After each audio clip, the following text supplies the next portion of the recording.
Ok. Ahí está. Bueno, hoy el estudio de la lección de esta semana justamente es la lección 10 y el título es Acuérdate, no olvides. Y lo que estamos estudiando es la verdad presente en Deuteronomio. Y la verdad presente es la profecía para nuestro tiempo. O sea, la profecía que era para el tiempo, otro tiempo, no es verdad presente. La verdad presente es la profecía que se tiene que cumplir en nuestro tiempo y tenemos que conocer. ¿Y quién le dice, acuérdate, no te olvides? Moisés le está diciendo a su pueblo, y está escrito en Deuteronomio 9:7, acuérdate, no olvides. ¿Qué cosa? Porque nuestra lección habla de las cosas que Dios hizo por ellos, pero Moisés no se refiere a eso. ¿Qué le está diciendo? Acuérdate, no olvides que has provocado la ira de Jehová tu Dios en el desierto, desde el día que saliste de la tierra de Egipto hasta que entrasteis en este lugar. Habéis sido rebeldes a Jehová. ¿Y qué había pasado con ellos? Y muchos de ellos habían muerto. Y la última apostasía que había ocurrido en forma inmediata en Sittim, y habían fornicado con mujeres y habían adorado a Baal Peor. Y los que hicieron eso no pudieron entrar en Canaán. Ahora, eso es verdad presente para nosotros, porque Dios le mostró a Joab que lo que pasó con Israel pasaría con nosotros. Por eso Moisés le estaba recordando a su pueblo su historia reciente para que lo recordaran y no lo olvidaran, para que su propia historia les sirviera de enseñanza a ellos, a sus hijos y a nosotros, como lo indica Pablo en 1 Corintios 10, a lo que hemos alcanzado los finales de los tiempos. Y tanto Moisés como Pablo lo hacen con un propósito claro y específico. Moisés, ¿qué dice? Que ese pueblo provocó la ira de Jehová. ¿Cuándo? Primero en Sinaí, cuando adoraron a quien, al becerro de oro. Y después en Sittim, cuando adoraron a Baal Peor. Y es claro, el objetivo de ellos, como dice Pablo, es que huyamos de la idolatría. Porque la idolatría era lo único que podía acercar a Israel. Como leemos en 1 Corintios 10, 1 al 14. Porque no quiero, hermanos, que ignoréis que nuestros padres todos estuvieron bajo la nube y todos comieron el mismo alimento espiritual y todos bebieron la misma vida espiritual. Porque bebían ¿de quién? De la roca espiritual que los seguía, y la roca era Cristo. O sea, ¿quién guió a Israel? Jehová. ¿Y qué dice Pablo? La roca. ¿Y Cristo quién es? Dice Jehová.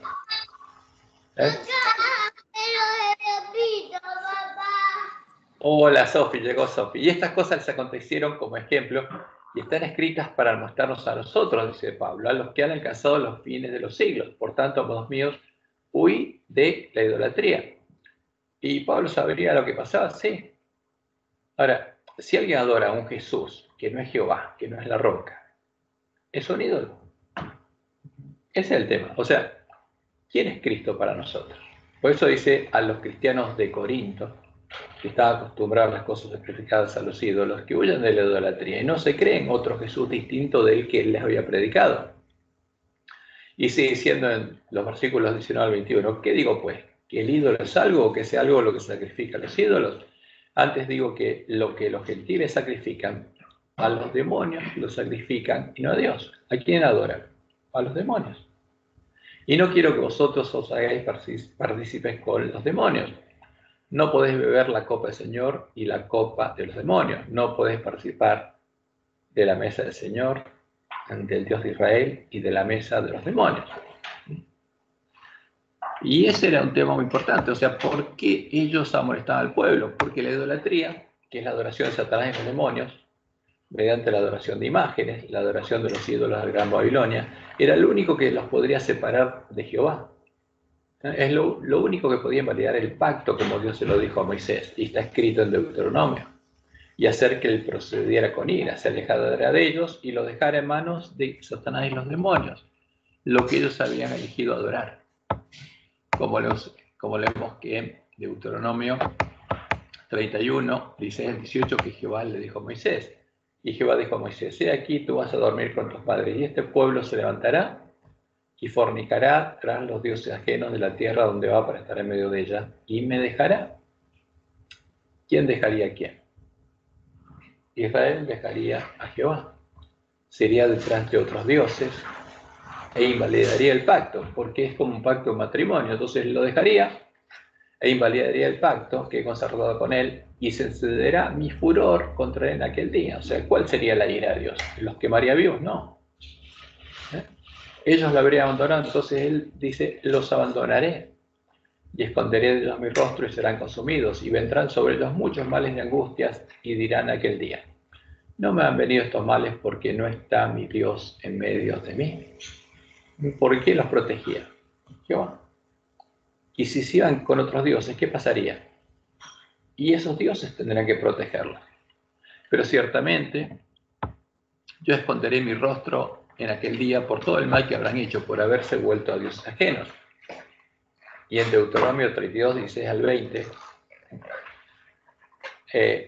Jehová les cuenta, justamente les anuncia lo que pasaría, porque este cántico tendrán que aprenderlo, porque era una profecía, y es una profecía para ellos y para nosotros.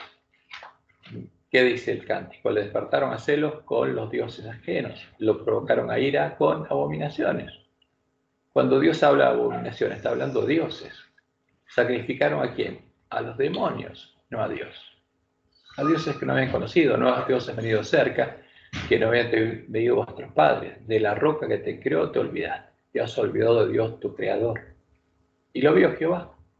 Y se encendió en ira por el menosprecio de sus hijos y sus hijas, y dijo, esconderé de ellos mi rostro, veré cuál será su fin, porque son una generación perversa, hijos infieles. Entonces por eso Moisés les decía, no olviden, recuerden lo que pasó, porque esto que Dios les está anunciando es lo que Satanás quiere hacer con ustedes. No sigan ese camino. Y este cántico también es una profecía para nosotros. Como dice Pablo, los que hemos alcanzado los fines de los siglos, porque no solamente define nuestra identidad y nuestra misión, porque la identidad del pueblo adventista aparece ahí por primera vez en la Biblia, el cántico Moisés, sino anuncia el estado en el que nos encontraríamos cuando llegara el día en que Jehová juzgaría a la última generación de su pueblo, el día cuya llegada anuncia el mensaje de los tres ángeles, que dice el día de su juicio ha llegado, el mensaje que deberíamos escuchar a tiempo, que es el mensaje de Elías. Como lo hizo la profecía de Ezequiel, Jehová anunció que en nuestro medio, en medio del pueblo de la iglesia remanente, que tiene por misión predicar el mensaje de los tres ángeles, el mensaje de Elías, también habría sido introducida la idolatría, y estaríamos adorando a una falsa Virgen, a un falso Jesús y a una falsa roca, un falso Dios.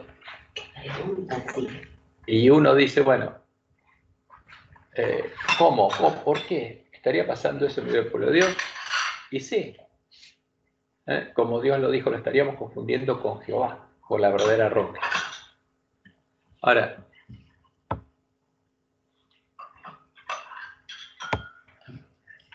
Deuteronomio 32, 31 al 39. Jehová las ciudades, este es el cántico Mesías del Cordero. ¿Y qué dice? Que este tiempo habría una falsa roca. Dice, porque la roca de ellos, tendríamos una roca en minúscula, no es como nuestra roca. O sea, esto lo cantaba el pueblo de Israel y decía, bueno, en ese tiempo va a haber una roca que no es como nuestra roca. Y aún nuestros enemigos son de los jueces, porque de la vid de Sodoma es la vid de ellas. Ahora, ¿qué dice Pablo? Que el verdadero Jesús es la verdadera roca. Y Jesús dice, yo soy la vid. Pero ¿qué dijo Dios? Que habría una vid que sería la vid de Sodoma. Y de los campos de Gomorra, las uvas de ellos son uvas delsoñosas, racimos muy amargos. Veneno de serpientes es su vino, ¿eh? Porque siempre el vino se habla de doctrinas, como el vino de Jezabel. Y si son de serpientes, ¿qué quiere decir? Son doctrinas de demonios. Y ponzoña creen de áspides. Y Jehová dice, ¿no tengo esto yo guardado en mi tesoro, guardado conmigo, sellado en mis tesoros? Esta es una profecía. ¿Y qué pasaría? Sería verdad presente cuando Jehová juzgara a su pueblo, como es el primer ángel. ¿Y cuándo juzgaría a su pueblo? En la última generación. Porque habla del juicio de los vivos. Y por amor de sus siervos se arrepentirá cuando viere que la fuerza pereció y que no queda ni siervo ni libre. ¿Habría quedado alguno que no tuviera esa condición? No. Esa sería la condición del ángel de la Odisea. Y dirá, ¿dónde están sus dioses? la roca en que se refugiaban. O sea, ¿qué tendría el pueblo de Dios? Dioses, una falsa roca que serían dioses, que comían la grosura de sus sacrificios y bebían el vino de sus libaciones. Y Jehová dice, levántense, que os ayuden y os defiendan. Ahora, si ustedes adoran a esos dioses, y ellos tienen que contestarles, ¿y qué le dice a su pueblo? Ved ahora que yo, no en primera persona singular, yo soy, y no hay dioses conmigo. Ahora, ¿pero cómo es eso? ¿Jehová son dioses o Jehová es una persona, una sola persona que es Dios? ¿Cuál es la cosa? Jehová es uno. Ahora, pero esta palabra profética segura se tiene que cumplir. Y este cántico es el que van a cantar los redimidos de la última creación, los que habrán obtenido la victoria sobre la bestia y su imagen y la marca de su nombre, como dice Apocalipsis 15. Por eso es muy importante para nosotros. Entonces Apocalipsis 9 nos dice lo que va a pasar, porque el fuerte pregón advierte a los hombres que no adoren a los demonios. Pero va a haber algunos que, a pesar de ver el mensaje, escuchar el mensaje de los tres ángeles y ver lo que va a pasar, y esto es lo que sucede en la sexta trompeta, ni aún así se van a arrepentir de las obras de sus manos, ni van a dejar de adorar a los demonios y las imágenes. O sea, ¿cuál es el problema que tendría el pueblo de Dios que está en medio de la Gran Babilonia? Estaría adorando a los demonios y las imágenes. El problema no es solamente el domingo. El problema es que están adorando un ídolo. ¿Y cuál es el fruto de eso? Sus homicidios, sus hechicerías, sus fornicaciones, sus hurtos. Si no se arrepentirían de eso. Y si a pesar de eso no se arrepiente, Dios no puede hacer nada más, porque ya fue predicado el Evangelio del reino por testimonio, se les predicó la verdad, y siguieron adorando a Satanás y los demonios, y los va a dejar que sea adorando. Entonces, en Apocalipsis 15 se nos muestra lo que va a pasar en ese tiempo. Dice Juan, vi en el cielo otra señal grande y admirable, 7 ángeles que tenían las 7 plagas postreras, porque en ellas se consumaba la ira de Dios. Vi también con un mar de vidrio mezclado con fuego y los que habían alcanzado la victoria, ¿sobre quién? Sobre la bestia, sobre su imagen, sobre su marca y el número de su nombre. 4 cosas. En pie simbólicamente sobre el mar de vidrio con las arpas de Dios. Y canta el cántico de Moisés, siervo de Dios. Entonces este cántico lo van a cantar los redimidos. ¿Por qué? Porque es una profecía que se tiene que cumplir en el último tiempo y lo van a aprender y lo van a cantar. ¿Y qué cantaba nada más? El cántico del Cordero, diciendo, grandes y maravillosas son tus obras, Señor Dios Todopoderoso, justos y verdaderos son tus caminos, Rey de los santos, porque se predicó el Evangelio del reino de Dios y Dios está reinando sobre ellos. ¿Quién no te temerá, oh Señor, y glorificará tu nombre? Pues solo tú eres santo. Solo tú, una persona singular, eres santo. Por lo cual todas las naciones vendrán y te adorarán, porque tus juicios se han manifestado. Y después de esto, del templo salen los 7 ángeles que tienen las 7 plagas postreras. Y salen a derramarlas. Y nadie podía entrar al templo hasta que se hubiese cumplido las 7 plagas de las 7 ángeles. A ver, pero ¿quién tiene que entrar al templo? Los impíos no van a entrar. ¿Quiénes van a entrar? Los redimidos de otras generaciones, los que están descansando, que tienen que entrar al templo. ¿Pero cuándo? Después de que se derramen las 7 plagas. Y en Apocalipsis 16, 1 y 2 leemos, oí una gran voz que decía desde el templo a los 7 ángeles, id y derramad sobre la tierra las 7 copas de la ira de Dios. Fue el primero y derramó su copa sobre la tierra y vino una úlcera maligna y pestilente sobre los hombres que tenían la marca de la bestia y adoraban su imagen. ¿A quién estaba adorando? Al príncipe de este mundo, porque es el anticristo que habría venido. Y la bestia fue apresada y el falso profeta con ella. Entonces, la bestia y el falso profeta, ¿quién adora? A la imagen que adora a la bestia religiosa, pero el falso profeta se uniría a Roma en puntos comunes de doctrina. ¿Y qué pasaría? Engañarían al mundo entero, a todos los que recibirán la marca de la bestia. ¿Y cuál es el destino de estos dos? Fueron lanzados vivos en el lago de azufre, que es la muerte segunda. Entonces, por eso, cuando Pablo les escribió a los hermanos de la iglesia en Corinto, indicándoles que se acuerden, que no se olviden de las cosas que le sucedieron a Israel y huyan de la idolatría. Hizo una clara referencia al cántico de Deuteronomio 32, al cántico de Moisés, para identificar cuál es la vida verdadera, el Mesías de la promesa, el Jesús en el que él creía, el santo, el verdadero Jesús, y lo identifica como Jehová el Señor, como el Dios de Israel, como nuestro Dios y Padre, nuestro Creador, la roca que guió a Israel de Egipto a Canaán. La única roca verdadera, el único Dios verdadero. ¿Sí? A ubicarme, porque yo tengo entendido, siempre tuve entendido que las 7 plagas finales, las copas de la ira de Dios, es cuando ya, o sea, todo el pueblo, los que estaban en Babilonia ya fueron sellados. Sí. Terminó fuerte pregón. Vos estás hablando ya de que el pueblo de Dios está saliendo, está huyendo, digamos, todos sellados con el sello de Dios, ¿verdad? Claro, Apocalipsis 15. Está bien, está bien. No quería estar seguro. Cuando todo el mundo tiene el sello de Dios en su frente. Y ahí claro, están los vencedores, la gran multitud de los vencedores. Y recién ahí empieza a caer las plagas. Está bien. Entonces, Pablo, al decir que Jesús es la roca, está citando Deuteronomio 32, el cántico de Moisés, que dice, porque el nombre de Jehová proclamaré, engrandeced a nuestro Dios. Él es la roca. ¿Y qué dice Pablo? Jesús es la roca. Cristo, el verdadero Jesús, es la roca, es Jehová. Él es la roca cuya obra es perfecta, porque todos sus caminos son rectitud. Dios de verdad y sin ninguna iniquidad en él. Y termina diciendo, así pagáis a Jehová, pueblo loco e ignorante. ¿No Él es tu Padre que te creó? Él te hizo y te estableció. Entonces, ¿quién es la roca? Es nuestro Padre, Jehová. ¿Y qué dice Pablo? Jesús es la roca. Está diciendo que Jesús es nuestro Padre, es nuestro Creador. Porque Jehová es nuestro Padre porque nos creó, no por otra cosa.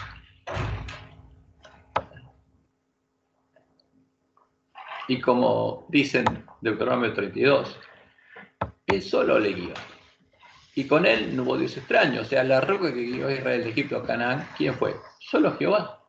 Y no había otra persona con Él que fuera Dios.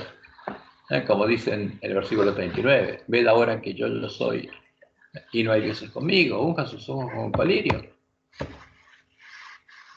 Y por eso Pablo dice que huyamos de la idolatría. Porque si adoramos a Jesús, que no es Jehová, es un ídolo.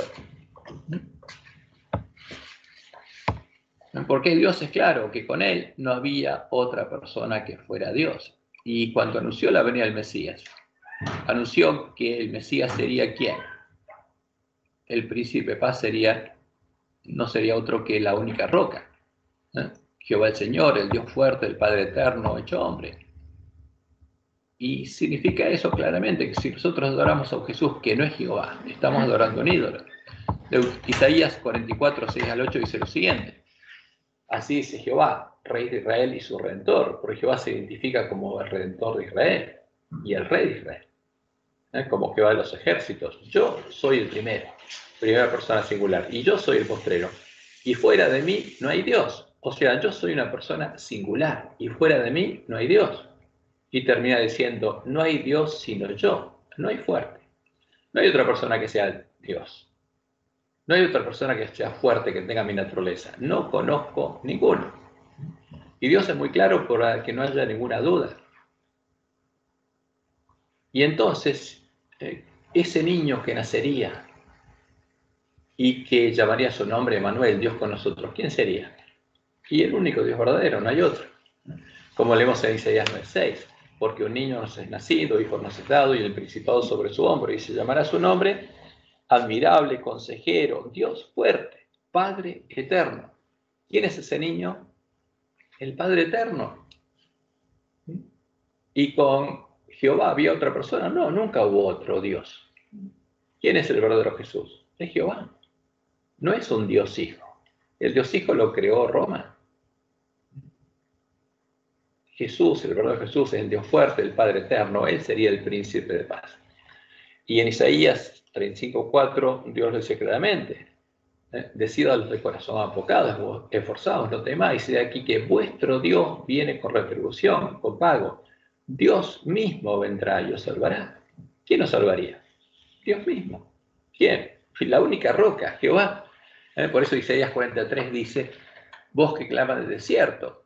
Esa era la misión de quién? De Juan el Bautista. Preparad camino a Jehová. Enderezad casa la soledad a nuestro Dios. Y en Isaías 25:9 Dios anunció que todos los redimidos de la última generación, cuando veamos a la nubecita blanca que aparece, ¿qué vamos a decir? He aquí, este es nuestro Dios, le hemos esperado y nos salvará. Este es ¿quién? Es Jehová. ¿Quién es Jesús? Es Jehová. A quien hemos esperado, nos gozaremos y nos alegraremos en su salvación. Y por eso Pablo dice que indiscutiblemente grande es el misterio de la piedad. ¿Cómo es eso? Jesús es Jehová. Y que Jesús tenía justamente fe en su Padre y era Dios por su Padre. Este es el misterio de la piedad, que Dios fue manifestado en carne. ¿Quién es Jesús? Dios manifestado en carne, justificado en el Espíritu, visto a los ángeles, predicado a los gentiles, creído en el mundo, recibido arriba en gloria. Y el que no crea esto y adora a otro Jesús, está adorando un ídolo. ¿Cuál es el misterio de la piedad? Es que la roca que guió a Israel de Egipto a Canaán, la única roca verdadera, el único Dios verdadero, el Rey de Reyes y Señor, señores, el único que tiene inmortalidad, nuestro Creador, nuestro Dios y Padre, el Dios y Padre de David, la raíz de David, se hizo hombre y fue manifestado en carne. Cuando de él brotó un renuevo, al que Dios lo llamó el renuevo de Jehová. El varón Una preguntita. Es el renuevo, sí. ¿Qué quiere decir justificado en el Espíritu? Fue hecho justo por Dios, porque, como decía la profecía, levantaré a David, ¿qué cosa? Renuevo justo. Algo justo. Entonces Jesús fue perfeccionado porque Dios escribió en su mente y su corazón su ley. Y por eso era justo, porque tenía la ley de Dios escrita en la mente y el corazón. Y bueno, con su espíritu lo hizo. Gracias. Eso era algo que no pude llegar, no lo entendía, lo analizaba, pero no me quedaba claro. Pero bueno, ahora ya se me aclaró. Gracias. Por eso se le llama renuevo justo de David. Levantaré a David renuevo justo. Y su nombre sería Emanuel. Y sería el Hijo de Dios y el Hijo del Hombre. ¿Por qué? Porque es el Hijo prometido de David, el renuevo justo de David, el Hijo de David según la carne, como leemos en 2 Samuel 7, el 12 al 14. Y ese sería Jehová hecho hombre. Ese es el misterio de la piedad. Y cuando tus días sean cumplidos y duermas con tus padres, yo levantaré después de ti a uno de tu linaje, a un hijo tuyo, el cual procederá de tus entrañas, tendrá tu carne y afirmaré su reino.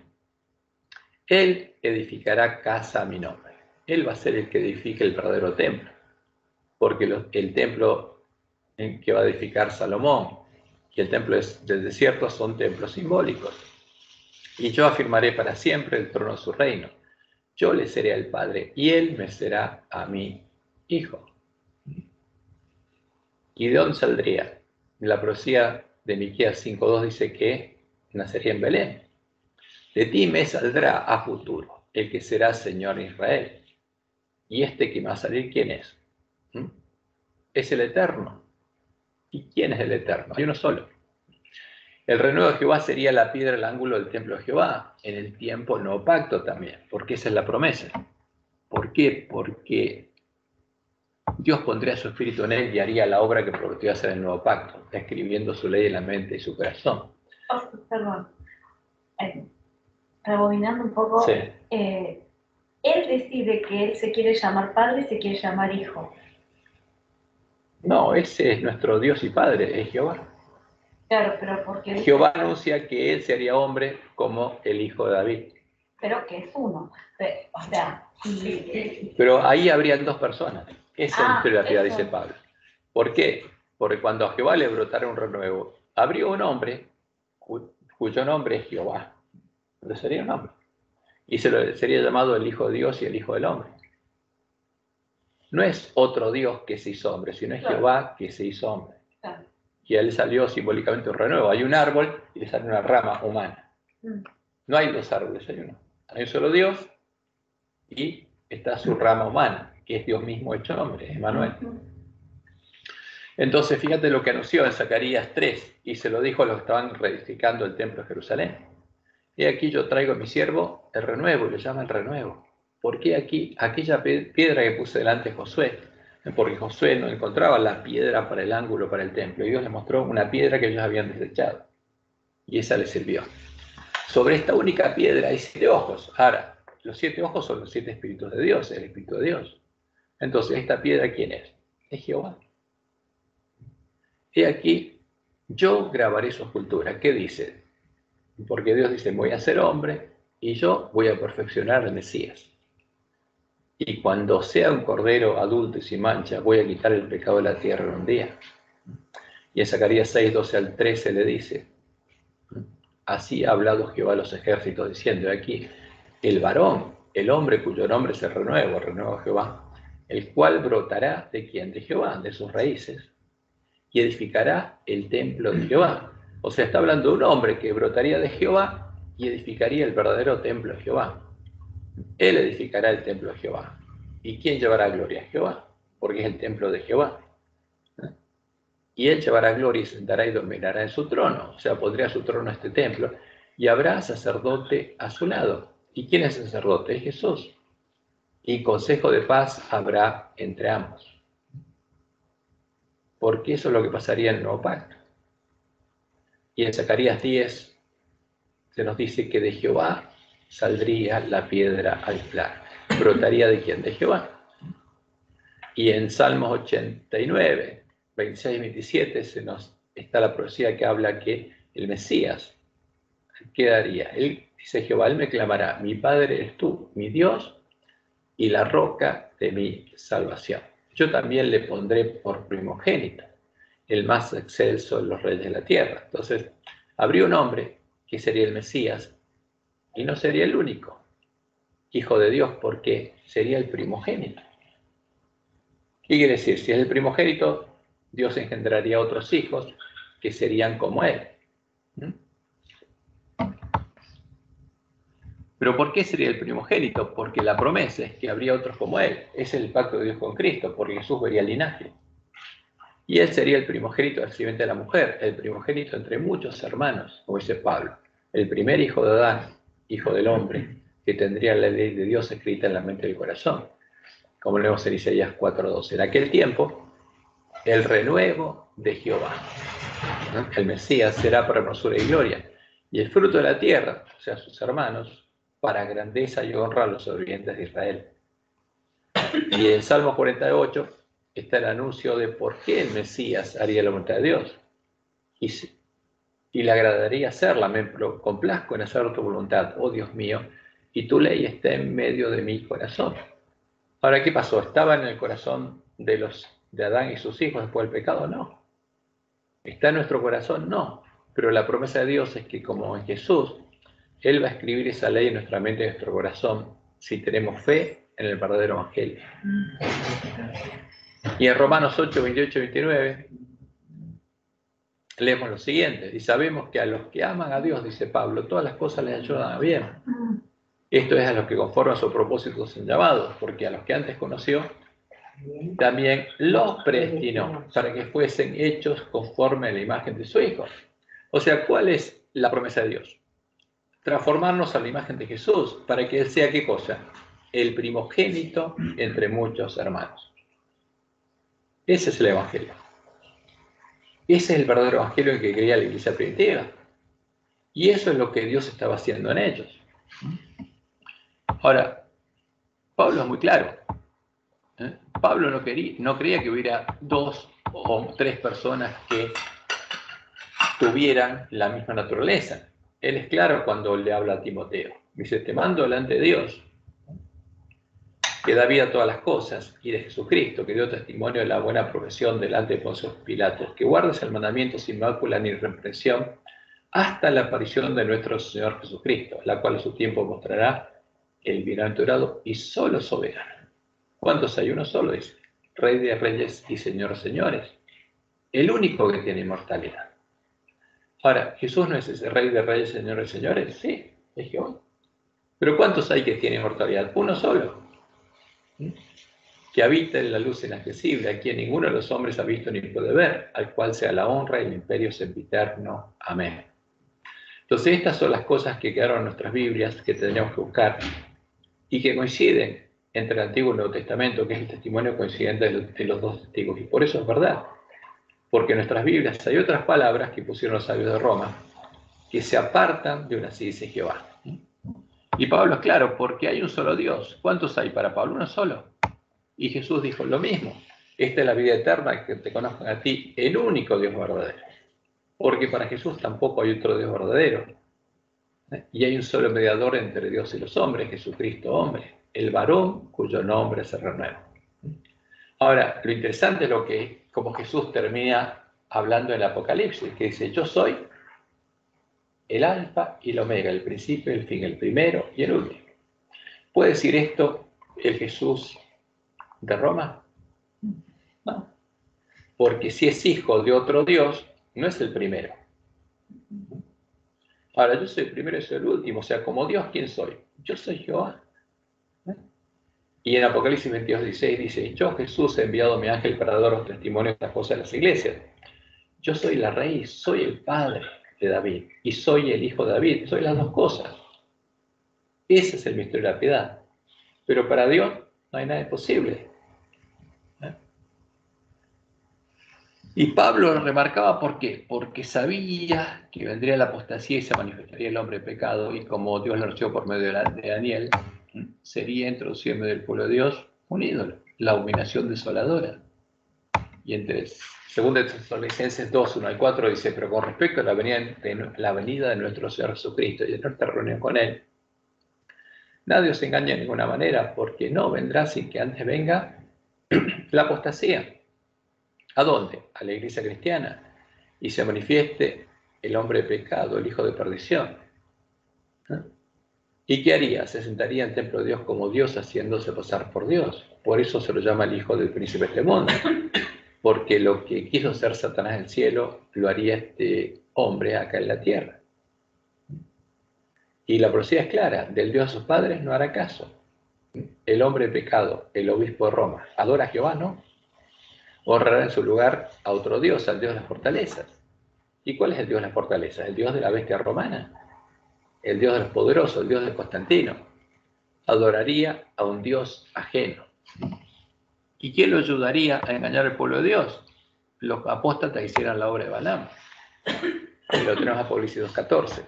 Pero tengo unas pocas cosas contra ti, que tienes ahí a los que retienen la doctrina de Balaam, que enseñaba a Balac a poner tropiezo entre los hijos de Israel, a comer de cosas sacrificadas a los ídolos y a cometer fornicación.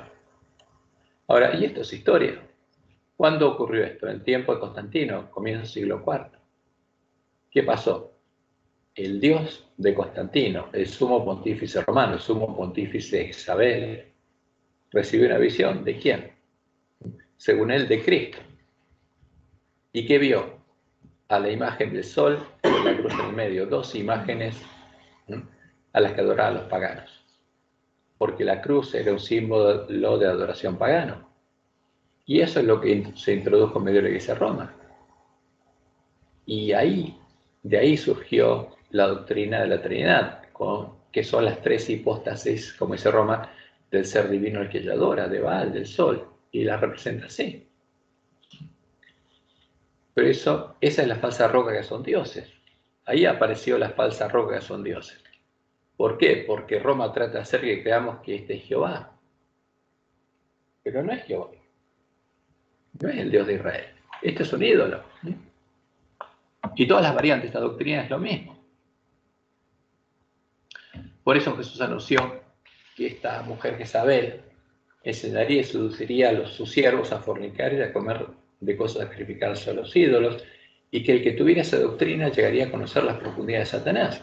No llegaría a conocer a Dios, sino ¿a quién? Al que adoraba a Satanás, porque estaría adorando a Satanás. Como dice Apocalipsis 13, el 1 al 7. Hay una bestia que sube del mar, y el dragón le da su poder y su trono y grande autoridad. Pero ¿qué dice Roma? Que Jesús le dio al Papa la llave del reino, le dio su poder y su trono y grande autoridad. Pero, ¿qué anunciaba la Biblia? Que el dragón se la daría. ¿Y por qué Roma dice que salió de Jesús? Porque a Satanás lo llama Jesús.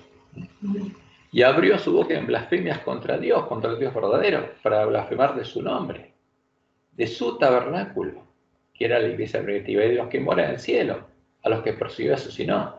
Y se le permitió hacer guerra contra los santos y vencerlos.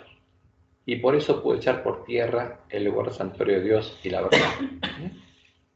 Pero ¿a quién adoraría? A Satanás, llamándolo Cristo, y por eso ese es el anticristo. Esa es la abominación, como dice Jesús, desoladora de la que habló el profeta Daniel. Y al pueblo antista Dios se lo mostró claramente.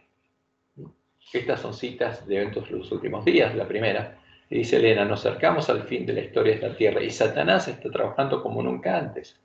Procura actuar como director del mundo cristiano. El ecumenismo, claro.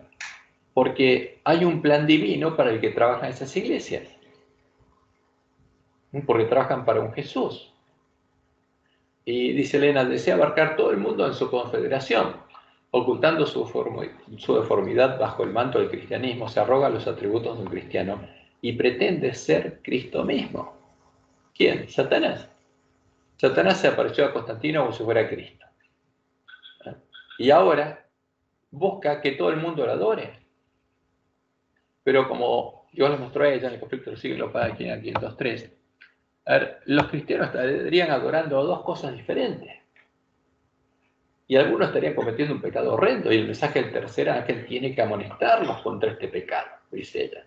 Y al final de la lucha, toda la cristiandad quedará dividida en dos grandes categorías. La de los cristianos que guardan los mandamientos de Dios y la fe de Jesús, y tienen la fe de Jesús, y la de los cristianos que adoran a la bestia y su imagen, y reciben su marca. Porque esa imagen, ¿cómo la llama Roma? Cristo. Dios y Cristo. Pero el que adora esa imagen adora a Satanás y a los demonios. Y Jesús fue claro, Mateo 24, y será predicado este evangelio del reino, la verdad echada por tierra en todo el mundo para testimonio a todas las naciones, y entonces vendrá el fin. ¿Y quién tiene esa misión? El pueblo adventista. Por tanto, dice, cuando veáis el lugar santo, la abominación desoladora de que habló el profeta Daniel, el que lee que a Daniel entienda, va a venir alguien, la abominación desoladora se va a aparecer, el falso Jesús va a aparecer, y que nos dice, entonces los que estén en Judea, huyan a los montes. O sea, los judíos, los que estén circuncidados del corazón, huyan a los montes. ¿Y cuándo fue introducida la abominación desoladora? Al tiempo de la apostasía, como dice Daniel 11, 31 al 33. Cuando Constantino levantó tropas, levantó una religión, una iglesia, la Iglesia Universal o Católica del Imperio Romano, que profanaría el santuario y la fortaleza, y quitaría el continuo, y pondría la abominación desoladora. Y justamente el rey del norte, el obispo de Roma, con lisonjas seduciría a los violadores del pacto, más el pueblo que no sedució se esforzará de actuar. Y los sabios del pueblo, porque veía un pueblo que sabía la diferencia entre la verdad y el error, instruirían a muchos, y Dios los sostendría en el desierto, y por algunos días caerían a espada y a fuego en cautividad de despojo. Y Jesús fue claro, cuando habla de la abominación desoladora, ¿cómo le llamarían? Cristo. Entonces algunos dijeron, mirad, aquí está el Cristo, o mirad, ya está, no lo creáis, porque ¿quién vino? La abominación desoladora, es Satanás. Así que dijeron, mirad, está en el desierto, no salgáis, o mirad, está en los aposentos, no lo creáis. Porque Jesús no viene a la tierra, en cambio Satanás sí. Supuestamente viene a la tierra a reinar por 1000 años, en el reino que está preparando el hombre de pecado.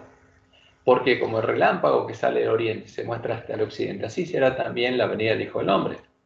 Porque donde quiera que estuviere el cuerpo muerto, allí se juntarán las águilas. Y así al fin es Jesús. Ahora, y uno empieza a ver las imágenes y presenta a Roma. Constantino a esto lo llamó Jesús. Los apóstatas a esto, al sol lo llamaron Jesús. Y de ahí sacaron las hipóstasis, crearon la falsa roca. Y ahí está el sol, la cruz y el cuerpo muerto. Y acá hay una multitud ecuménica recibiéndola. Porque los que lo esperan también son adventistas. ¿Qué esperan? Que Jesús venga para que instaure su reino milenial en la tierra. Y en esa imagen, ¿qué encontramos? Fíjense, acá están las monjitas, están los católicos, protestantes, están los de todas las religiones originales de este tiempo, todos gozosamente diciendo, Cristo ha venido, Cristo ha venido. Pero, ¿qué va a pasar? Y tenemos que advertirles que esa es la abominación desoladora, ese no es Jesús. Como dice Elena, en esta época aparecerá el anticristo como si fuera el Cristo verdadero, y entonces la ley de Dios será completamente invalidada en las naciones de nuestro mundo. La rebelión contra la santa ley de Dios habrá llegado a su completa maduración. Pero el verdadero director de toda esta rebelión es Satanás, vestido como un ángel de luz. Los hombres serán engañados y lo exaltarán al lugar de Dios y lo deificarán. Pero la omnipotencia, pero Jehová se interpondrá contra las iglesias apóstatas que se unan para exaltar a Satanás. Y ahí están los dos cristianismos. Y se pronunciará la sentencia, por lo cual en un solo día vendrán sus plagas, muerte, llanto y hambre, y será quemada con fuego, porque poderoso es Dios el Señor que la juzga. Ahí, ¿ese sería el papado o te referís al falso Dios? Lo que Elena escribió es cuando viene la abominación desoladora, el falso Jesús. O sea, como que de Jesús dice, termina el fuerte pregón, y ahí Satanás aparece simulando la segunda venida. Y entonces empieza a caer las plagas. Y el Satanás falso le da la razón al papado, de que sigan al papado. El Jesús falso es al que sigue el papado. Claro, pero ahí está hablando cuando aparezca el anticristo. Sí. Ahí no está hablando del papado, sino de Satanás mismo haciéndose pasar por Dios. Por Jesús, claro. Es la segunda venida de Satanás, claro, simulando la segunda venida de Jesús. Y va a decir a todo el mundo, sigan al Papa porque tiene la verdad. No, ya lo siguieron, ya recibieron la marca de la bestia. O sea, ya terminó el fuerte pregón. Los que van a seguir simplemente el Papa lo está esperando, lo están adorando, las protestantes lo están adorando, y todos los que recibieron la marca de la bestia lo están adorando. Y ahí empieza a caer las plagas sobre ellos. Pero ya fueron advertidos que no lo hagan. O sea que ese no es Cristo, sino Satanás.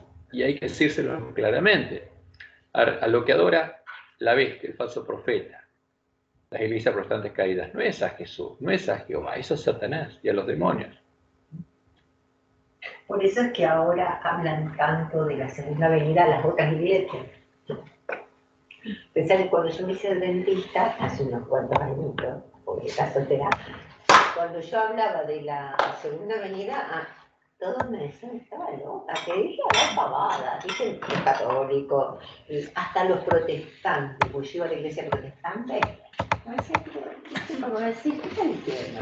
Y ahora vos ponés segunda venida de Cristo, todas las iglesias, la protestante, estas pastoras que están poseídas, que gritan y lloran, Cristo ven pronto porque te estamos esperando. Entonces voy a decir, ¿a quién están llamando?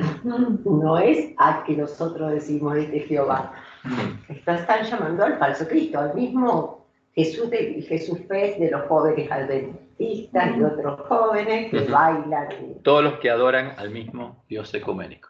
Por eso Jesús nos dijo que se camufló y se metió Satanás en el lugar de Jesús, que es falso.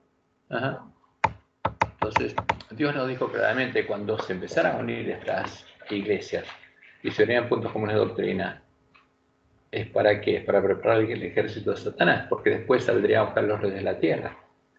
Y por medio de Elena nos dijo, está registrado en los últimos días, página 15, debemos ver en la historia del cumplimiento de la profecía para estudiar las operaciones de la providencia en los grandes movimientos de reforma y para comprender. ¿Cómo comprenderíamos si veíamos la historia de lo que pasó? Por eso tenemos que recordar y no olvidar lo que pasó. Para comprender el progreso de los eventos en el ordenamiento de las naciones para el conflicto final de la gran controversia. Porque cuando llegara el tiempo de la batalla, ya no estarían peleándose, como dijo Jesús. Se levantará nación contra nación, reino contra reino, pero aún no es el fin. A ver, ¿cuándo tenemos que ver justamente y abrir los ojos? Cuando se unen, que hablan de andar en paz, digan paz y seguridad. Y vi salir de la boca del dragón, de la boca de la bestia y la boca del falso profeta, 3 espíritus inmundos a manera de ranas, pues son espíritus de demonios. ¿Quién es el falso profeta? Las iglesias caídas. ¿Quién es la bestia? Roma. ¿Y quién es el dragón? las rameras que adoran directamente al dragón. Y toda esa habitación de demonios. Y esos demonios van con ellos a buscar a los reyes de la tierra para reunirlos a la batalla de aquel gran día del Dios Todopoderoso, porque Satanás sabe que está cerca el tiempo. Pero Jesús le dice a su pueblo, aquí yo vengo como ladrón. No vengo como ladrón a las nubes de los cielos. Como ladrón vengo cuando vengo a buscarlos para ir conmigo a la batalla. Bienaventurado el que vela y guarda sus ropas para que no ande desnudo y vean su vergüenza. Y los reunió en el lugar que en hebreo se llama Armagedón. ¿Por qué se llama Armagedón? Ar es monte, de Megiddo significa. Y ahí es donde Elías se enfrentó a los profetas de Una Jezabel. cosa que a veces no queda claro es eso, ¿no? De lo que es el Armagedón y de la venida de Cristo como ladrón diferente a la segunda venida que todo ojo lo verá. Que a mí siempre me sonaba eso, pero ¿cómo? No es que todo ojo lo verá, ¿y por qué va a venir como ladrón y uno será tomado y el otro quitado y todo eso? Que algunos vieron que hablan del rapto secreto y todas estas cosas, ¿no? Como ladrón va a venir al mundo, pero para nosotros no va a traer como ladrón. Porque Sí, a nosotros viene como que... Pero ¿cuál es el asunto? Eso Sí, es lo que... no, pero es el justamente Armagedón. Jesús está diciendo lo siguiente. A ver, la segunda venida va a venir a las nubes de los cielos y todo el mundo lo verá. Cuando viene como ladrón no lo van a ver. Pero ¿a quién viene a buscar? A los que están preparados, a los que están velando.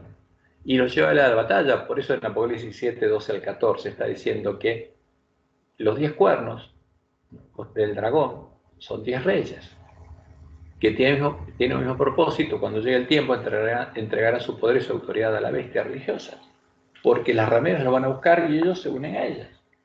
¿Y qué van a hacer? Pelearán contra el cordero. ¿Quiénes? Todos los reyes de la tierra y todas las rameras unidas. Pero el Cordero va... Y el cordero va a los estar- vencerá. ¿Por qué? Porque él es Señor, señores y Rey de reyes. Él es Jehová. El verdadero cordero es Jehová. Y contra Jehová van a pelear. Y contra los 144.000, que es el remanente del pueblo de Dios. Ajá. Y Por los eso. van a pelear contra los que estén con él en la batalla de Armagedón, los llamados elegidos y fieles. Por eso Jesús dice, vengo como ladrón, estén velando para que cuando venga, vayan conmigo a la batalla, tienen que estar preparados. Y los que están preparados van con él a la batalla, los llamados elegidos y fieles. Entonces, ¿para quién viene como dragón? Como ladrón. Claro. Para nosotros. Cristian, Sí. Sí.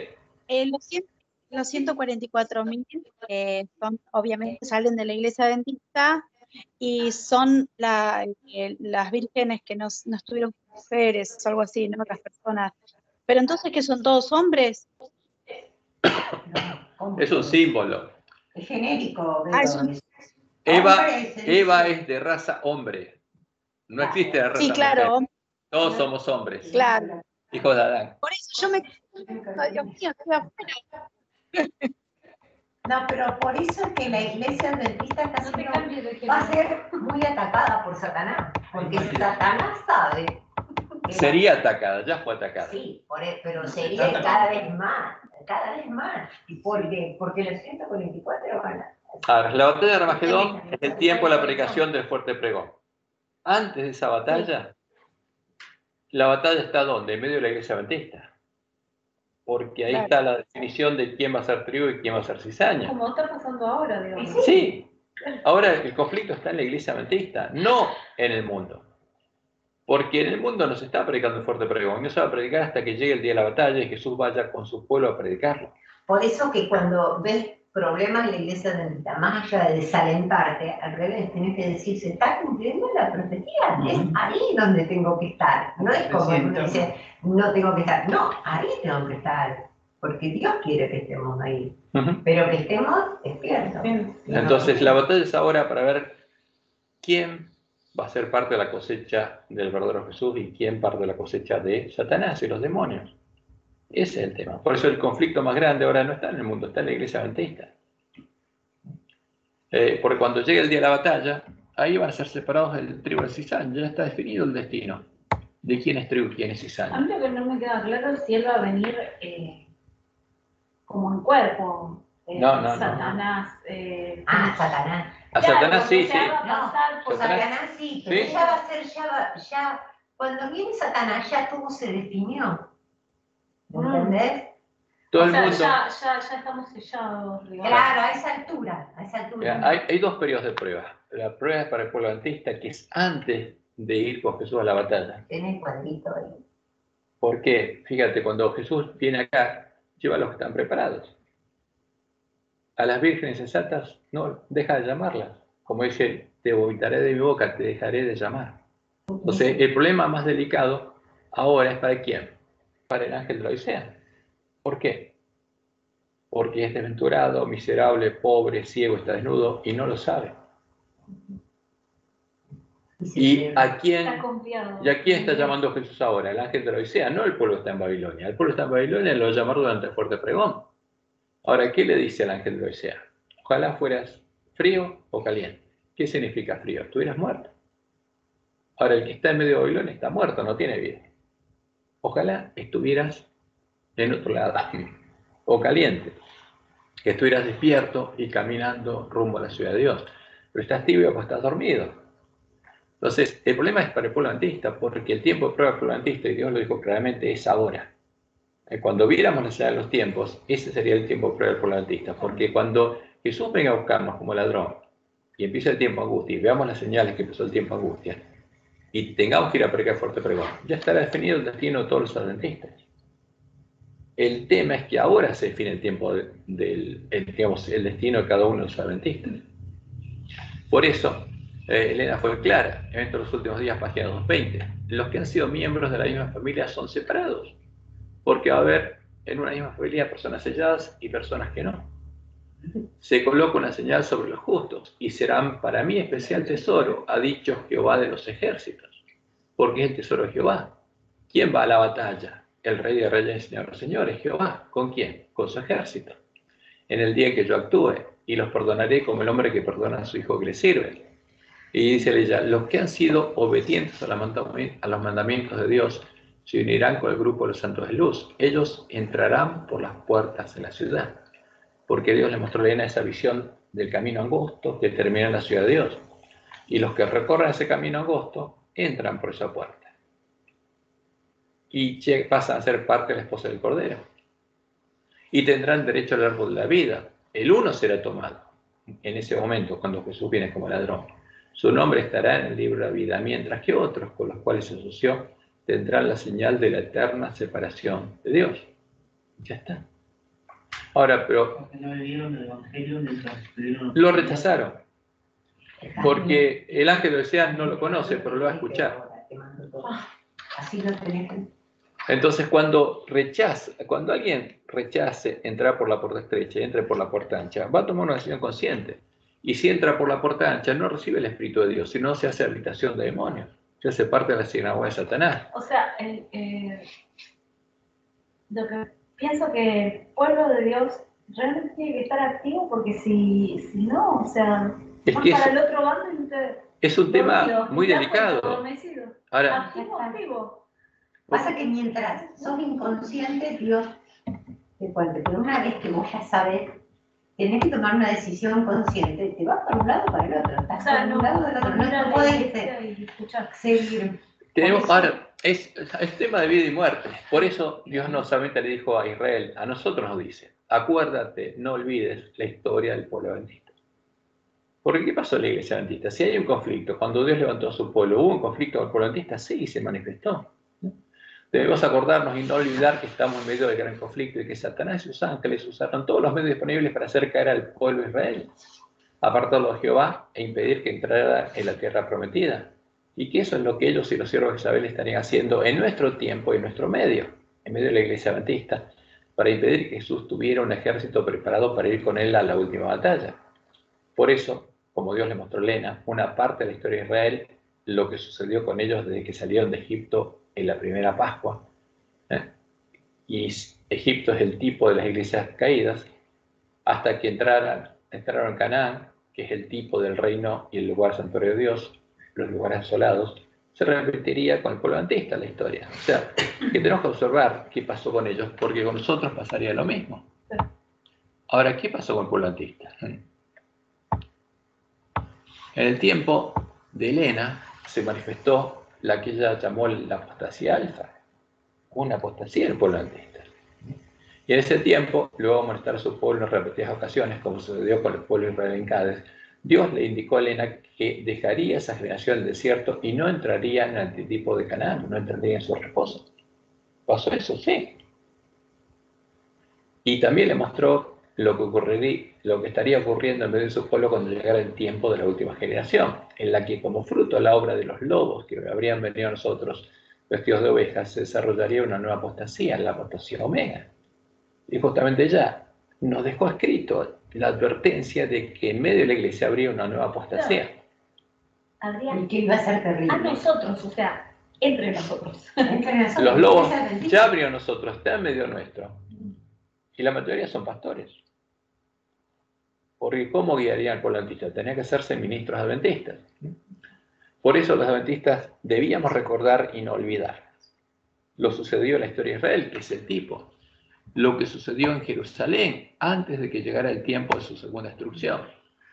¿Por qué? Porque como Jesús lo anunció, cuando ellos vieron la señal que Jesús les indicó de que se había terminado el tiempo de gracia, salieron de Jerusalén y no volvieron.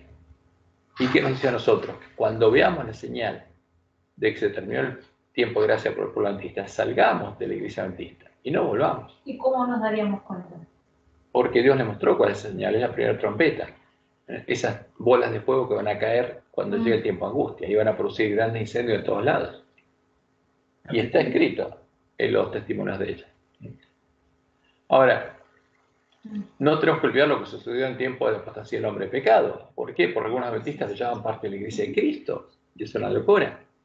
O sea, a la Iglesia Católica le llaman parte de la Iglesia de Cristo. Sí. Y no vieron muchas veces. Estamos hablando de los incendios, que nos quedamos pensando que ya hay un poco. Pero Sí, bueno, pero no es esto, porque va a ser asteroides que venga de... Lo que Dios nos mostró después es que eso. ella vio la visión. Pero. La visión de la bola de fuego. Sí. ¿Dónde estaba esa visión?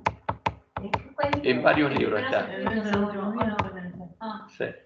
Vieron que en varios folletos se cita a Ignacio de Loyola y dicen padre de la iglesia. No, Agustín, San Agustín. Pero también Ignacio, ¿no?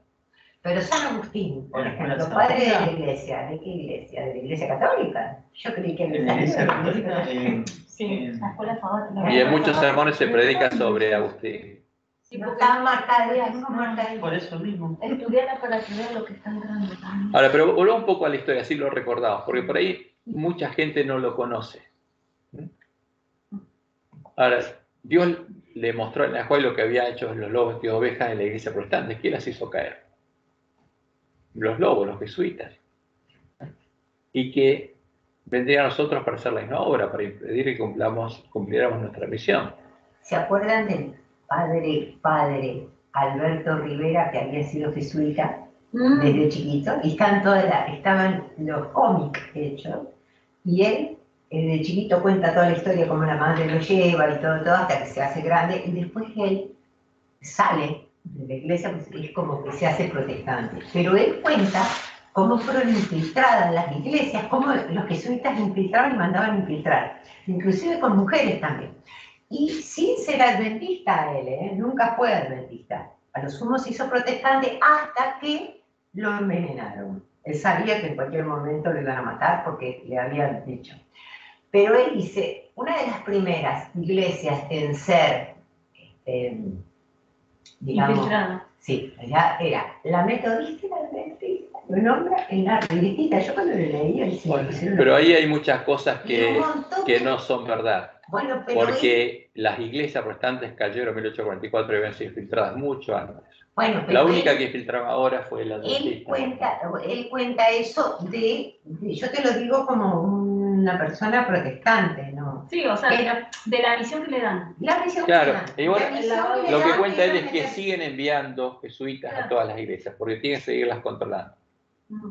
Entonces, constantemente se van formando jesuitas y van siendo enviados a las misiones, a todas las iglesias, pero especialmente a la iglesia adventista. Esa es la que tiene en mente. Ahora, ¿qué no debemos olvidar? Que el pueblo adventista tiene una misión: reparar la brecha sobre el Papa, la Santa Ley de Dios, y recuperar el conocimiento de la verdad para que los lugares asolados fueran reedificados. Porque fueron reedificados ya, no. Si no, no serían desventurados, miserables, pobres, ciegos, desnudos. No debemos olvidar que el pueblo antiguo estaba recorriendo el antitipo el camino que recorrió Israel de Egipto a Canaán.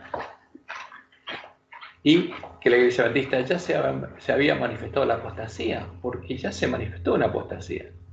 Y que los dirigentes de la iglesia se habían negado a aceptar el mensaje de Dios y entrar en el antitipo de Canaán. Eso sucedió en 1888 hasta 1901. Y que había sido introducida en la iglesia adventista el alfa de las herejías mortíferas sobre la presencia y la personalidad de Dios. Y lo habían hecho utilizando las palabras de los testimonios de Elena de White. ¿Por qué? Porque se volvería a hacer la misma obra. Y esto está claramente en Mensajes Selectos, tomo 1, páginas 237 y 238. Y Elena ahí cuenta lo que pasó en el tiempo de ella, en el tiempo de la apostasía alfa. Porque una cosa es la apostasía alfa y la otra cosa es la introducción del alfa de las herejías mortíferas, que es otra cosa. Y dice Elena, Living Temple contiene el alfa de estas teorías, el alfa de estas doctrinas. Sabía que la omega seguiría poco después y temblé por nuestro pueblo. Ahora el pueblo está durmiendo. Ella tembló cuando Dios le mostró que pasaría. Y el pueblo antiguo está durmiendo creyéndose rico. Sabía que debía advertir a nuestros hermanos y hermanas que no debían entrar en controversias en cuanto a la presencia y la personalidad de Dios. Porque la omega, ¿qué sería? Como el alfa, son doctrinas sobre la presencia y la personalidad de Dios. Lo que pasó, Jehová no es, Jehová son tres. Claro. Y ahí es el nombre. Entonces, ¿por qué? El alfa es la primera de esas doctrinas, que la creó la Iglesia de Roma. Las declaraciones presentadas en Living Temple, el libro que hizo el Dr. Kellogg, acerca de este punto son incorrectas. Los textos empleados para apoyar la doctrina, porque es una doctrina sobre la presencia y la personalidad de Dios, presentadas son pasajes mal aplicados. Me siento impulsada a hablar negando la pretensión de que las enseñanzas de Living Temple puedan ser apoyadas por declaraciones de mis escritos, porque este tomó escrito en Elena White, tomó varios párrafos y dijo, Elena cree en la Trinidad. Eso dijo Living Temple. Eso dijo Kellogg. Entonces ahí explicó su teoría usando la Trinidad para sostener su idea panteísta. Quizás haya en ese libro expresiones y opiniones que están en armonía con mis escritos. Y quizás haya mis escritos, dice Elena, porque se dio cuenta que en su escrito estaban estas cosas que se podían usar para definir esa doctrina. Quizás haya en mis escritos muchas declaraciones que, tomadas aisladamente e interpretadas de acuerdo con el modo de pensar del autor del Living Temple, parecerían estar en armonía con las enseñanzas de ese libro. Esto puede dar apoyo aparente al acerto de que las opiniones que hay en Living Temple están en armonía con mis escritos, pero no permite a Dios que prevalezca esa opinión. Porque ¿qué hizo Kellogg? Mirá, en los escritos de Elena se deduce la verdad de la Trinidad y, basándose en eso, explicó su doctrina panteísta. Ahora, ¿cuál era esa doctrina de la que hablaba Elena? Era una variante de la doctrina de la Trinidad, usada por el Dr. Kellogg para sostener sus ideas panteístas. La doctrina de la Trinidad, como lo indicó Elena White, era la doctrina que Isabel empezó a enseñar en Teatira. La doctrina que lleva a conocer las profundidades de Satanás, aunque la variante original, la de Jezabel, no sea panteísta. Entonces, cuando Elena White vio eso, dijo, esta es la doctrina de Roma. Claramente lo identificó. Y lo dijo así. Fíjense, en noviembre de 1905, ella escribió esta carta. ¿Y qué dice? Llevó a sus lectores al mensaje que Jesús trajo del cielo y se lo dio a Juan, como está registrado en el primero, segundo y tercer capítulos del Apocalipsis. Y habla del mensaje de Teatira. ¿Y qué le dice? Pero a ustedes que están en Teatira, y el resto que están en Teatira, y que no tienen esa doctrina, y que no han conocido las profundidades de Satanás, yo les digo, no pondré sobre ustedes otra carga. Entonces, ¿qué hace Elena? Dice, esta es la doctrina de Jezabel, la que lleva a conocer las profundidades de Satanás, la que Jezabel se llama en Teatira, identifica claramente. Ahora, como nuestros teólogos se encontraron con esto, porque después que introducieron introdujeron la doctrina de la Trinidad de la Iglesia, varios adventistas le plantearon, pero ¿cómo puede ser que creamos la Trinidad, que le hayan creído la Trinidad? Se dijo esto, que esa es la doctrina que Isabel enseñaba en Tiatira. Entonces, en el libro de la Trinidad, página 228, trata de dar una explicación a esto, y dicen ellos: mientras el conflicto se prolongó durante 1905, Elena White escribió otro documento que expuso el asunto a la Iglesia en líneas tan contundentes que nadie podía entenderlo mal. Ahora, nadie no, porque ellos lo ponen al revés, ¿eh? El manuscrito ofrece tal vez la acusación más radical y fundamental que ella escribió alguna vez contra una falsa opinión de la Trinidad. No, ella no escribió contra una falsa opinión de la Trinidad, escribió contra la Trinidad. Seguida por una de sus descripciones más explícitas de lo que considera la verdadera comprensión. En ese documento publicado en 1905 califica la opinión de Kellogg de espiritualista, vacía, imperfecta, inexacta, las profundidades de Satanás y el sendero de la serpiente. ¿No? Decía que quienes la recibieron estaban dando oídos a espíritus seductores y a doctrinas de demonios. Ahora, ¿de qué habla Elena White? De la doctrina que Isabel enseñaba en Tiatira. Y cuando uno va a ver qué pasó en la historia, ¿qué enseñaba Isabel en Tiatira? Creó la doctrina de la Trinidad, como dice ella, en el Concilio Inicial 325, y después empezó a enseñarla. Y en la Edicto de Tesalónica mandó perseguir y asesinar al que no adoraba a la Trinidad. Y esa era la abominación asoladora, es claro. Y Elena dijo, ¿qué cosa? Esta es la doctrina que Isabel enseña en Tiatira, la doctrina que ella va a conocer las profundidades de Satanás. Y en el libro de la Trinidad, nuestros teólogos tratan de desviar nuestra atención del verdadero significado de las palabras de Elena para que las entendamos mal, diciendo que hay una doctrina u opinión falsa de la Trinidad, la panteísta del Dr. Kellogg, y hay una doctrina u opinión verdadera de la Trinidad. ¿Pero cómo es? ¿Hay dos Trinidades, una verdadera y una falsa? Y la verdadera sería la que enseña Roma, el falso profeta y ahora la Iglesia Adventista. ¿Eh? ¿Pero qué dijo Elena? Justamente, esta que está enseñando la Iglesia Adventista es la doctrina de Isabel, la Iglesia Católica, la que empezó a enseñar en Tiatira. Y esa no es la verdadera. La doctrina que lleva a conocer las profundidades de Satanás en todas sus variantes, a la que Elena White también identificó como el alfa de las herejías mortíferas sobre la presencia y la personalidad de Dios. Lo que está en la Iglesia Adventista es lo que se introdujo en ese tiempo y identificó como el alfa de las herejías mortíferas y como la doctrina que Isabel enseñaba en Tiatira. Pero tengo unas cosas contra ti, que toleras que esa mujer es Isabel enseña y seduzca a mis siervos a fornicar y a comer cosas sacrificadas a los ídolos. ¿Cómo? Por medio de una doctrina, la doctrina que lleva a conocer las profundidades de Satanás. Pero esa doctrina no es panteísta. Kellogg simplemente tomó la doctrina de Isabel y le agregó el panteísmo, pero él identificó a la doctrina de la Trinidad como la doctrina que Isabel enseñaba en Tiatira. Y eso es claro. Ahora, no debemos olvidar que la presencia de Dios se había apartado de los dirigentes de la Iglesia Adventista, pero seguía dirigiendo al pueblo adventista por amor.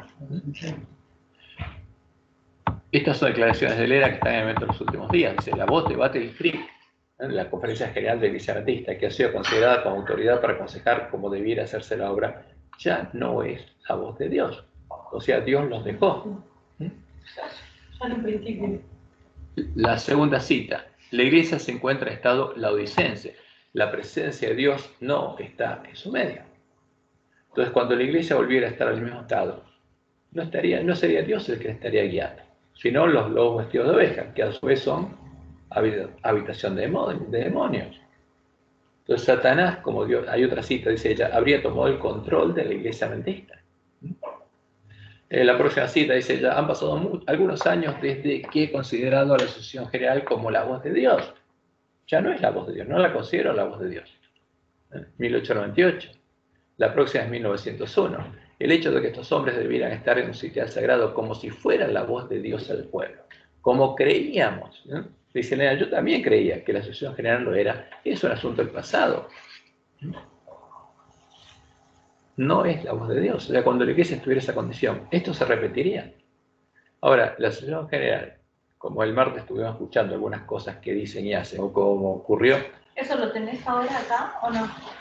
¿Qué? Lo que escuchaste. Lo pueden escuchar ustedes después.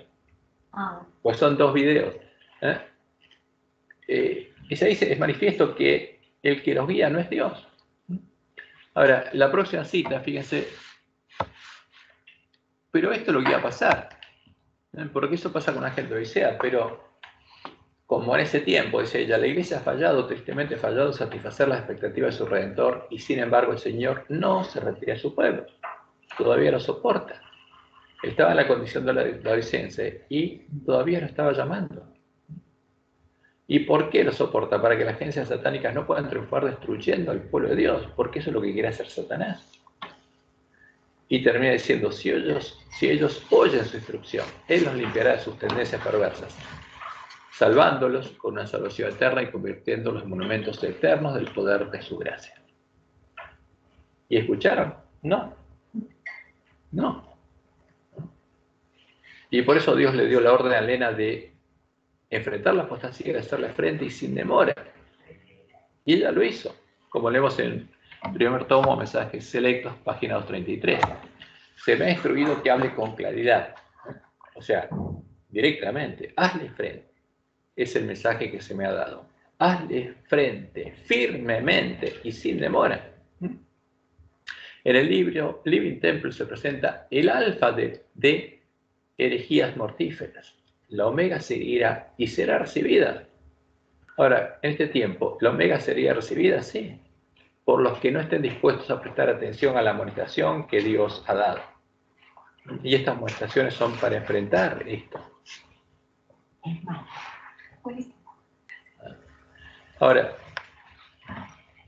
y debemos recordar y no olvidar que finalmente Dios le indicó a Ajuay que esa generación, como ocurrió con Israel, no entraría a Canaán.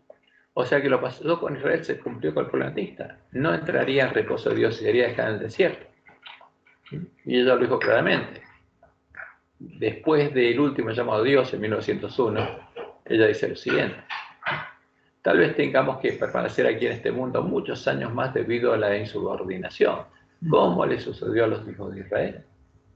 Pero por amor de Cristo, su pueblo no debe añadir pecado sobre pecado, culpando a Dios de las consecuencias de su propia conducta errónea.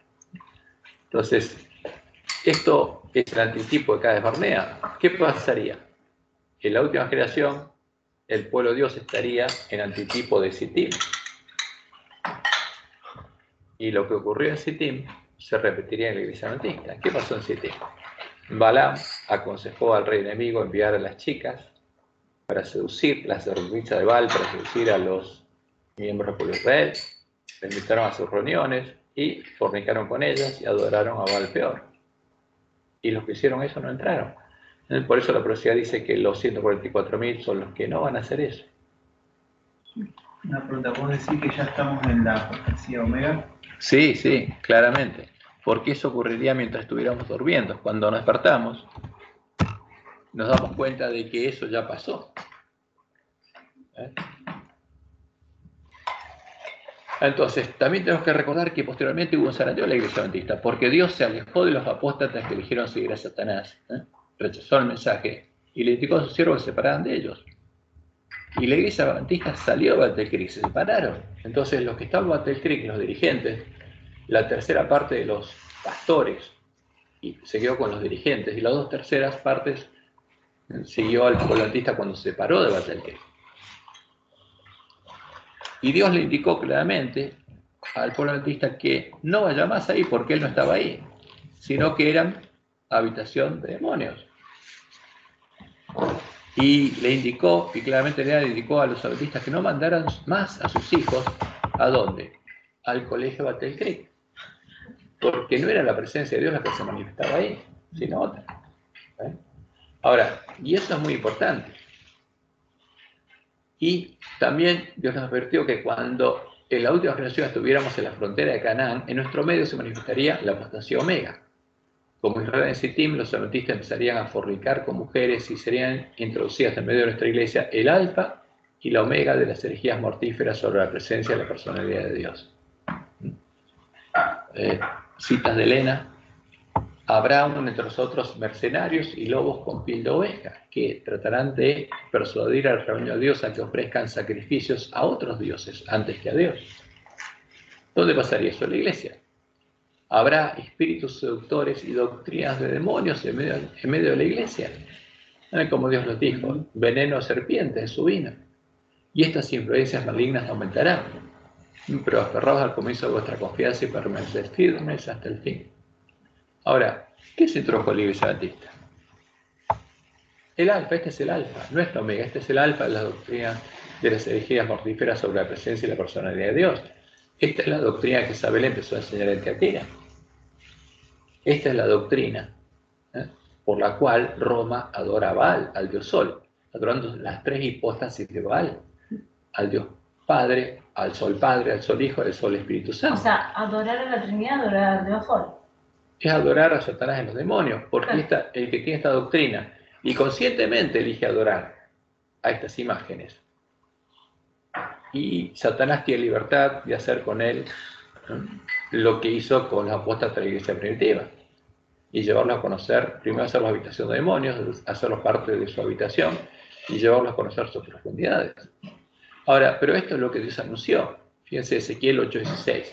Y me llevó al atrio adentro de la casa de Jehová, y aquí junto a la entrada del templo de Jehová, entre la entrada y el altar, fuera del templo, con 25 varones, sus espaldas vueltas al templo de Jehová, y sus rostros hacia el oriente, y adoraban al sol, postrándose hacia el oriente. Si nosotros adoramos esto, ¿a quién adoramos? Al sol, a Baal, al dios de Babilonia, al dios de Roma. Y el libro de la Trinidad, de la introducción, se nos dice que tenemos un fundamento común, un terreno común, ¿con quién? Con los católicos y los protestantes, que adoramos al mismo Dios.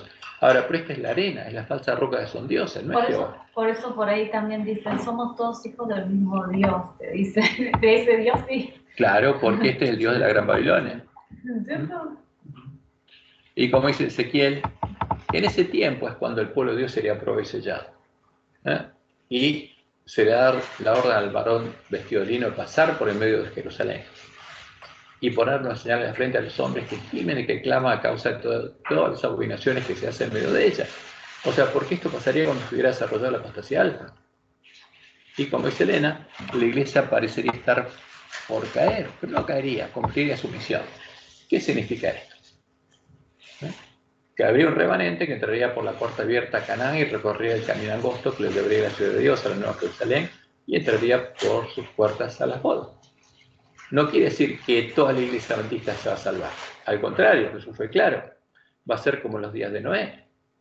Y el pueblo adventista él lo compara con el pueblo antediluviano. ¿Cuántos van a entrar en el arca? Ni uno de cada 20, dice el Pocos. Porque los 144.000 son simbolizados ahí por Noé y su familia que entraron en el arca, y el resto no. ¿Cuántos adventistas van a entrar en el arca? Poquitos. ¿Es el arca de la iglesia adventista? No, para nada. El arca es un símbolo del reino de Dios, de Canaán. Y Elena dice, quizás parezca que la iglesia está por caer, pero no caerá. Permanecerá, mientras que los pecadores en Sion serán eliminados por la zaranda. El tamo será separado del precioso trigo. Esta es una prueba terrible, dice ella, y sin embargo se llevará a cabo. Pero el pueblo adventista está durmiendo, feliz, sin ser consciente de lo que está pasando. Nadie, sino únicamente los que han llegado a ser vencedores por la sangre del Cordero y la palabra del testimonio de ellos, serán hallados con los leales y fieles. Los del remanente, que purifican sus almas obedeciendo a la verdad, porque la van a escuchar, se recuperaría el conocimiento de la verdad. De hecho, en este momento hay un zarandeo terrible, o sea, todo esto que de la pandemia hizo un zarandeo tremendo, pero no se habla de eso, no se habla de que estamos en cumplimiento de profecías y que esto tiene que ver con eso. Pero no, el zarandeo de la pandemia hace lo que Jesús quiso que se hiciera. Ojalá fuera frío, ojalá no estuvieras acá. Porque el problema lo tenemos los que quedamos todavía, los que seguimos yendo a la iglesia. El resto, el que se fue a la iglesia, está frío y no tiene el problema de ahora ser trigo o cizaña.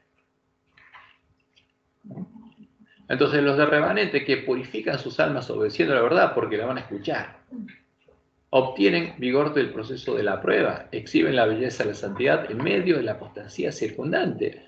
porque la última prueba sería en medio de la apostasía de la iglesia. Y como dice Elena, especialmente en la obra final de la iglesia, en el tiempo del sellamiento de los 144.000 que permanecerán sin mancha ante el trono de Dios, sentirán más profundamente los errores del pueblo elegido de Dios. Y los sellados, como dice ella, van a ser los que se angustien y lloren por todas las abominaciones que se cometen en la iglesia. Porque eso estaría pasando en nuestra iglesia.